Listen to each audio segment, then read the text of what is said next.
Avant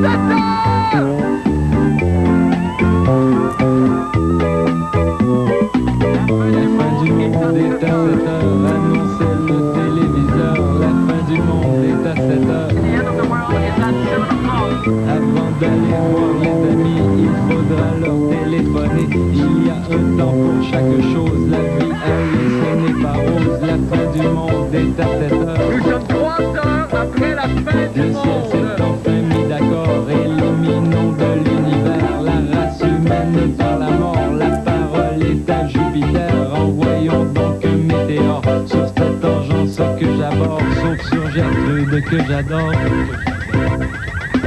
Mardi 18 mai 1999, drame à Saint-Jean-Baptiste de Rouville. 38 familles menacées d'expulsion. Le dernier drame à être survenu à Saint-Jean-Baptiste de Rouville, c'est quand Monsieur le maire avait embarré ses clés dans sa station wagon. On en parle encore.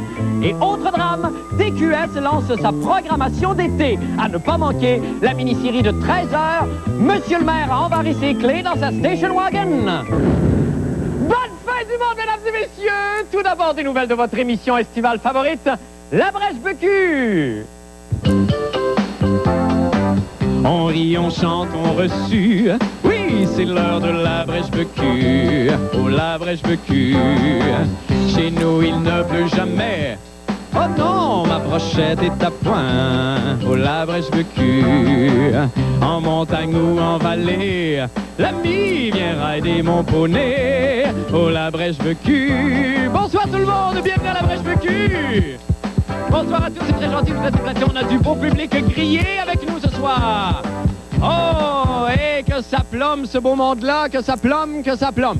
Bon, d'emblée, vous savez, l'été va toujours très vite, hein? Et à ce stade-ci de l'été, ben, je me suis dit, Marc, pourquoi ne pas t'offrir une pause tendresse? Merci. Oui, alors on va commencer tout de suite avec notre invité cadeau chouchou du jour. Alors c'est une femme extraordinaire qui s'adonne à la danse. Elle danse depuis des années déjà. Elle a fait des spectacles un peu partout. C'est une quoi dire de plus. C'est une merveilleuse complice de toujours. C'est mon amie, je pense. Eh bien, mesdames et messieurs, sous vos applaudissements, Margie Gillis est avec nous à la Brèche-Becu. Margie, bonsoir. Bonsoir. Bienvenue à la Brèche-Becu, Margie Gillis. Je vous en prie. Bonsoir. Bonsoir. Alors, Margie Gillis est avec nous ce soir. Visite spéciale de la grande visite. Merci.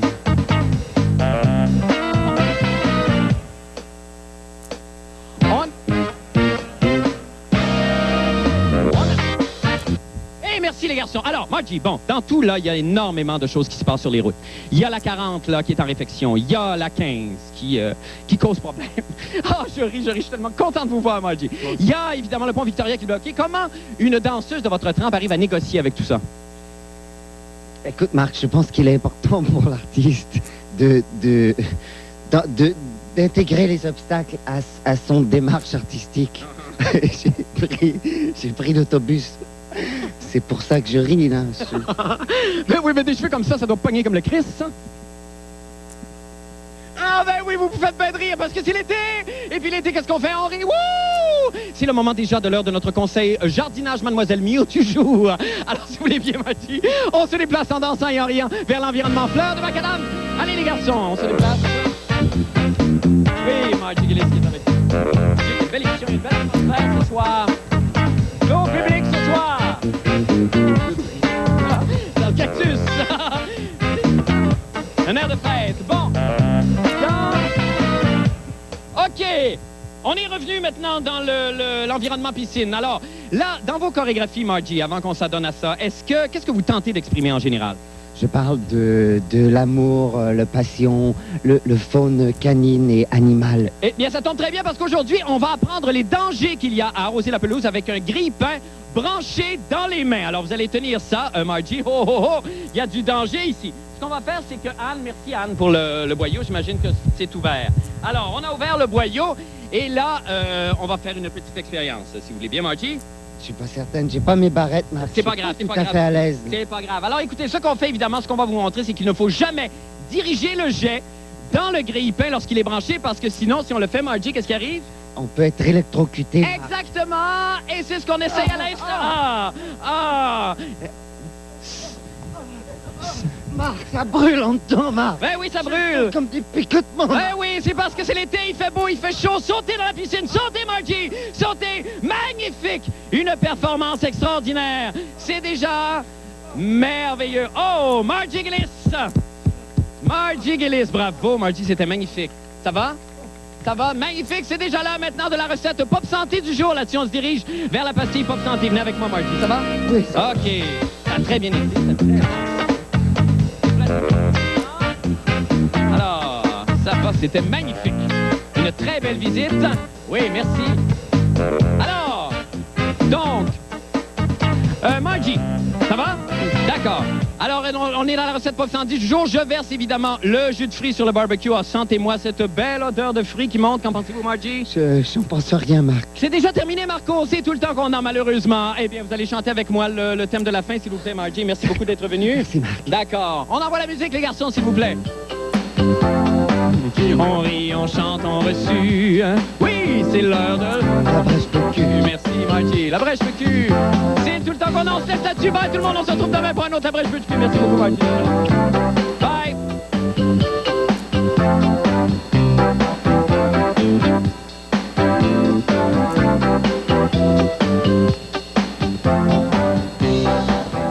Vous pensiez qu'on avait atteint le fond du baril? Non, mais nous, là, lorsqu'on atteint le fond du baril, on défonce et on creuse. Maintenant, pour les nouvelles de la fin du monde, eh bien, vous connaissez l'émission Accès interdit, sûrement, animée par voyons, le gros Italien mafieux, là, pétrifié, là, voyons, comment est-ce qu'il s'appelle, là, Coudon, il y a un prénom de chien avec un nom de famille qui ressemble à un nom de taverne, là. Hey, je l'avais tantôt, c'est pas Rintintin, c'est pas Macaire, voyons, le chien des Flintstones, non, c'est pas le chien des Flintstones, Lassie, c'est ça, Lassie Tabarone. Non. En tout cas, c'est pas de lui que je voulais parler de toute façon. Non, je veux plutôt parler de son émission Accès interdit qui, chaque semaine, nous entraîne dans des mondes occultes et étranges que nous, comme spectateurs, avons rarement l'occasion de voir. Je me souviendrai toujours, entre autres, du reportage sur les coulisses du rack à épices de Carole Laure. Chair de poule. C'était très bon. Eh bien, ce soir, nous traitons d'un sujet qu'Accès interdit n'a jamais eu les gars d'aborder. La vie secrète d'un journaliste qui a très hâte à ses vacances. Jean-René Dufort était sur le terrain pour nous. On regarde.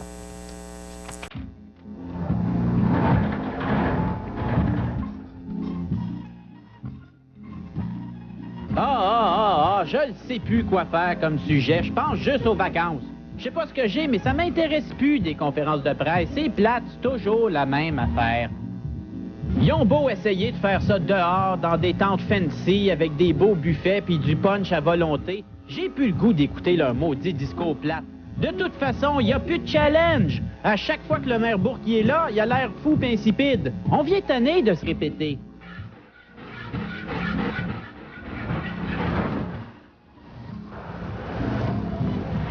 Grande nouvelle ce matin, alors que pour célébrer l'ouverture de l'exposition Cousteau, le maire Bourque recevait un gaminet des mains d'une madame. Plus de détails au point avec Stéphane Bureau.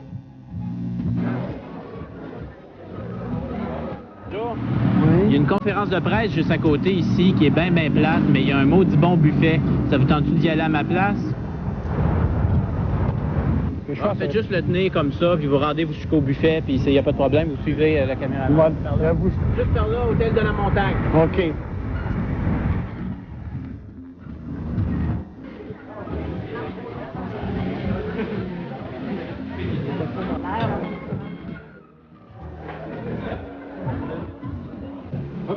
Là, vous les patates. À part ça, avec une. On part saucisse. Tu veux des... combien de saucisses? 7, 8 saucisses? 2 saucisses?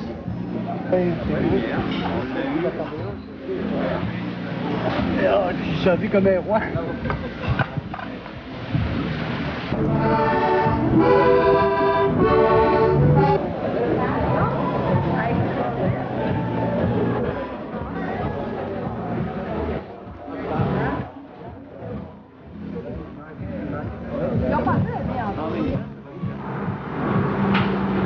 Bonjour. Merci beaucoup. Bienvenue, bonne journée.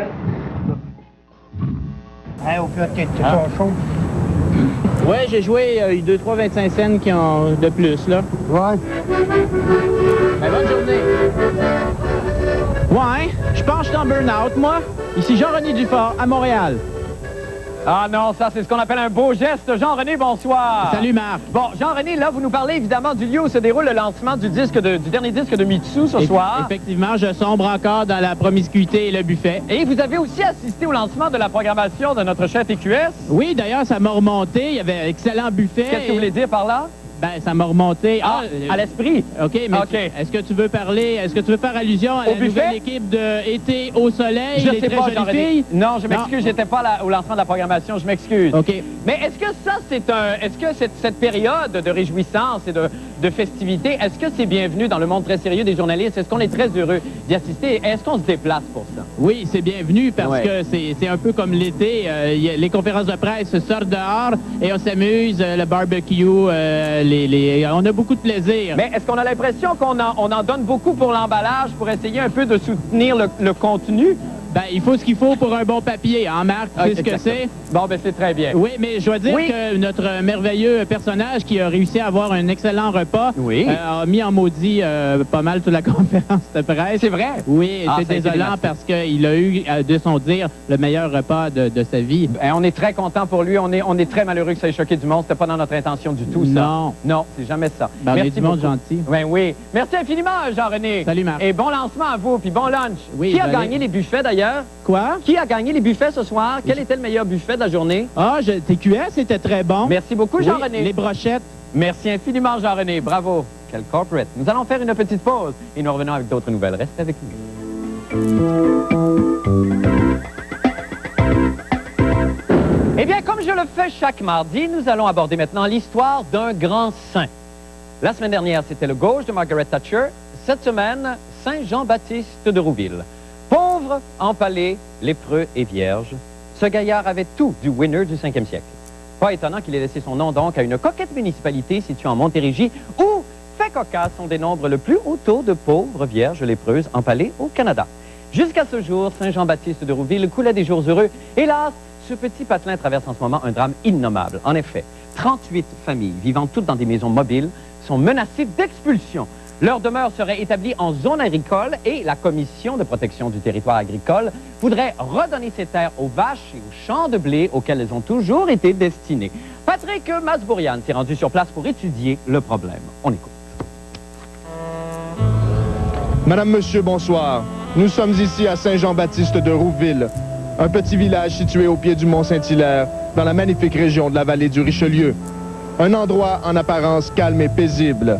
Pourtant, c'est ici que se joue un des enjeux municipaux des plus émouvants.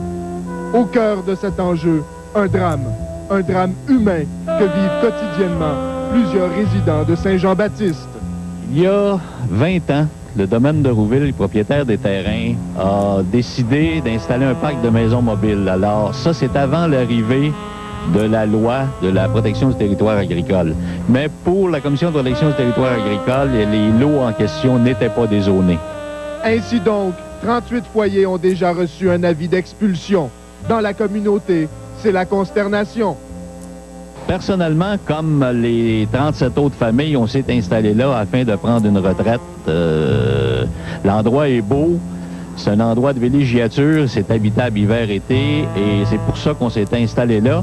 Et personne, y compris le propriétaire des terrains, nous a dit que les terres n'étaient pas dézonées. Le développement a commencé aux maisons mobiles dans le milieu peut-être des années 70 et s'est terminé en 79 avec lors de l'implantation de la loi sur la protection du territoire agricole.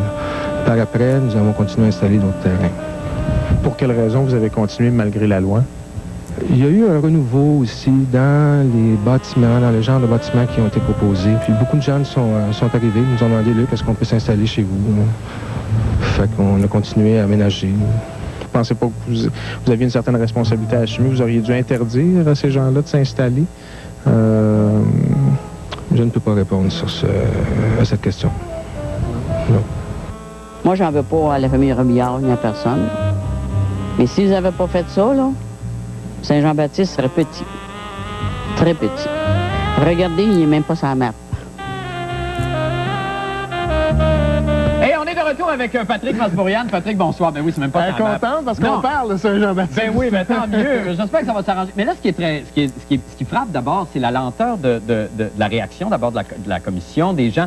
Avant qu'on se rende compte que c'était zoné agricole et qu'on ne pouvait pas s'installer là, ça a été très long. Ben, qu'on se rende compte ou qu'on décide d'agir. D'agir. C'est jusqu'à quel point il y a de la mauvaise foi aussi derrière ça. C'est un peu louche, toute cette histoire-là. Puis là, on se demandait s'il n'y a pas une espèce de règlement de compte. Ouais. Il y aurait peut-être de la jalousie derrière ça. Bon, puis là, vous parliez qu'il y a des maisons, là, c'est pas toutes les maisons qui sont situées là qui sont menacées d'expulsion. Non. Il y en a enfin un certain nombre qui ont été installées plus tôt. Il y en a à peu près une centaine de maisons mobiles. Okay. Et donc, toutes celles qui ont été installées avant l'application de cette loi, donc avant 79, il n'y a pas de problème. C'est un droit acquis. Tu peux faire ce que tu veux avec ton terrain. Okay. Et après l'application de la loi, donc après 79, là, il y a, évidemment, la loi protège le terrain.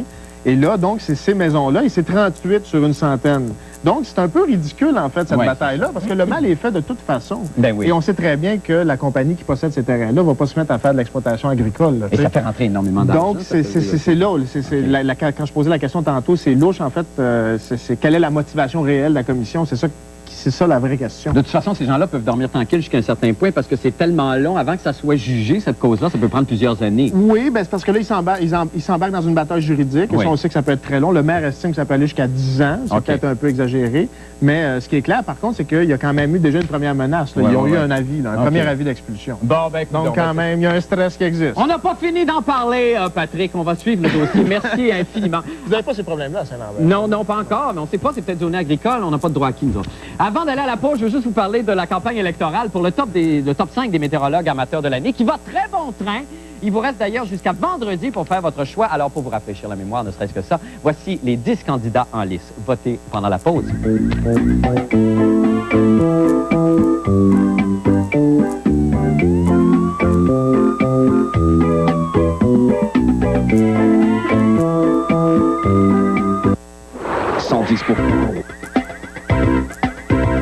Nous sommes de retour maintenant avec M. Pauloud et sa chronique sportive. Pauloud, bonsoir. Comment allez-vous? Et félicitations pour la brèche vécue. Ah, ben, non, mais ça me met de la pression sur la terrasse. Ah, ben, oui, ben là, évidemment. Mais remerciez Margie Gillis qui a été fait une performance extraordinaire. Je vais m'emprunter d'aller voir à son prochain spectacle. Oui, dans les maisons de la culture. On parle quoi ce soir? Je voulais juste vous rappeler, Marc, de ne pas manquer le match entre l'Avalanche du Colorado et les Red Wings de Détroit. Évidemment, évidemment. On rentre à la maison ce soir, ce pourrait être le dernier match des Red Wings. J'ai vu celui hier des Pingouins. Oui, et vous savez, c'est peut-être le dernier match de l'histoire des Pingouins de Pittsburgh. On ne le sait pas parce que l'équipe est en faillite. Je sais. Ça ne vous tenterait pas d'investir avec Mario Lemieux? Non, mais il manque combien d'argent, Mario Lemieux, à peu près? Il lui manque à peu près quoi, 35, 40 millions? Non, j'ai pas les... je suis un petit peu serré. Vous dites ça. Mais vous savez, j'ai lu l'actualité. Oui. Merci beaucoup, Paul. Une autre série pourrait prendre fin également ce soir. Les Bruins de Boston affrontent les Sabres à Buffalo. Oui. Quoique mon cœur est avec Pat Burns et les Bruins et Raymond Bourque. Oui, Raymond Bourque, qui est un ami à vous. 20 ans. Oui, 20 ans. Pas un ami à moi. Non, mais vous êtes un peu de la même école. Non, mais je le connais un petit peu comme ça. Et la Coupe mémoriale où le Titan d'Acadie Bathurst affronte ce soir les Bulls de Belleville. Et c'est évidemment le Titan, le représentant du Québec à la Coupe mémoriale. Hier, Esclandre, l'imprévisible propriétaire du Titan d'Acadie Bathurst, le chic Léo-Guy Morissette, s'en est pris physiquement et verbalement à un journaliste d'Ottawa qui était trop près, semble-t-il, du vestiaire du Titan et était en train d'espionner en quelque sorte le plan de match. Incroyable. Mais le problème, c'est que Léo Guy a un anglais assez limité. Alors, ça a donné lieu à une empoignade où Léo Guy a dit, entre autres, « Aïe, the owner ». Aïe, the owner. Et à peu près ça. Je suis obligé de me censurer moi-même. Ben non, je comprends. Et quand même, vous savez que les Jeux olympiques de Sydney ne sont même pas avant l'an prochain, que déjà on parle des Jeux olympiques de Salt Lake City, les Jeux d'hiver. Ah, mon Dieu, on en a tellement parlé. Corruption, problème. Et puis, il y avait enfin de bonnes nouvelles ces derniers jours. Le président du comité d'organisation, Mitt Romney, et ce n'est pas un bon ami à moi, a annoncé la nomination de 3 mascottes officielles. C'est vrai, on en est là. On en est là dans le processus. 3 mascottes. Et il y a eu cependant un incident assez grave qui s'est produit lorsqu'une mascotte qui a été rejetée. Mais bref, je pourrais vous expliquer ça. Oui. Pourquoi ne pas laisser parler les images laissons donc. lors de l'annonce des 3 mascottes de Salt Lake City par le président du comité organisateur. On regarde. And the 3 mascots chosen for the Salt Lake City Olympic Games are the snow hare, the lièvre de neige, the bear, l'ours, and the coyote, le coyote. Congratulations. Comment? Dansez-vous! Comment ça? Moi, le lycée du Québec 2002, je viens d'apprendre que je n'étais pas choisi. Je suis pas content. Comment est-ce qu'on peut prendre une espèce de... C'est même pas une mienne, c'est un lapin qui dévoile le lapin. C'est la bonne direction. Dans le caillot. Dans le caillot. Et toi, là... OK, calm down. Security. Et toi, là, toi, je suis pas content. Le lutin de Québec 2002. C'est très On drôle. l'avait vu, d'ailleurs. C'est dans très une autre drôle. émission. C'est mes reconstitutions préférées. Hein? Vous aimez ça? Ah, j'adore ça. Et vous J'aime voulez ça savoir qui était? Oui, les j'aimerais mascottes? savoir étaient les mascottes. Qui? Alors, c'est Raphaël qui jouait le coyote. D'accord, Raphaël Germain. C'était Isabelle qui jouait le lièvre. Isabelle Garrido. Et c'était Marie-Hélène qui jouait l'ours. Et Marie-Hélène Nadeau qui jouait l'ours. Merci beaucoup à toutes les trois. Merci infiniment, Paul. Nous allons faire une petite pause. Nous revenons pour le mot de la fin de la météo. Restez avec nous.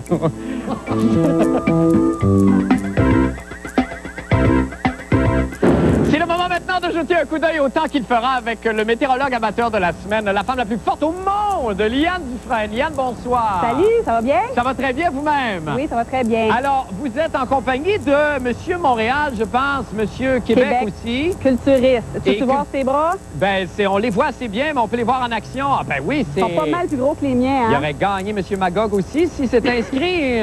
Sans doute que oui. Oui. Alors, Lynn, vous y allez avec la Oui. météo en tirant au poignet avec le monsieur. Moi, je fais un exploit. Je vais faire la météo pendant que je tire au bras de fer. Je sais pas si je vais être capable de le battre parce qu'il y a des gros bras, OK? Ah, ben oui, ben allez-y, on va regarder. OK. Vas-y.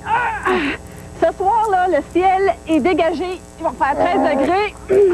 Demain, il y a des averses à 65 C'est tout le temps qu'on a. OK.